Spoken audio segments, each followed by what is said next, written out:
ఇది చిన్న ఇమేజ్ కాబట్టి మనకి ఆల్రెడీ ఇప్పుడు అంటే దీని మెయిన్ ఇంటెన్షన్ ఏంటంటే మీరు ఈ WMTS మెయిన్ పర్పస్ ఏంటంటే మనం ఈ స్క్రీన్లో ఉన్న ఈ ఇమేజ్ అనేది ఆల్రెడీ మనకి సర్వర్లో రెండర్ అయ్యి ఉంటుంది కాబట్టి మనకి వెంటనే మనకి ఈ నెక్స్ట్ స్క్రీన్కి మనం వెళ్ళినప్పుడు ఇమేజ్ డిస్ప్లే అనేది మనకి ఇమీడియట్గా జరిగిపోతుంది ఫ్రెండ్స్.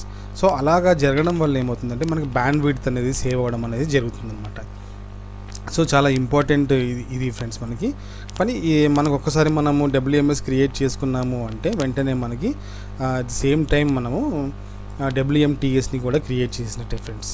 ఓకే ఫ్రెండ్స్, సో ఈ రకంగా మనము WMTS అనేదాన్ని మనం క్రియేట్ చేసుకోవడం అనేది జరుగుతుంది ఫ్రెండ్స్. ఓకే ఫ్రెండ్స్, మీకు కనుక మా వీడియోస్ కనుక నచ్చితే ఫ్రెండ్స్ లైక్ చేయండి, షేర్ చేయండి ఫ్రెండ్స్. మీ అమూల్యమైన సలహాలు సూచనలు ఏమైనా ఉంటే కింద ఉన్న కామెంట్ సెక్షన్లో తెలియజేయండి ఫ్రెండ్స్.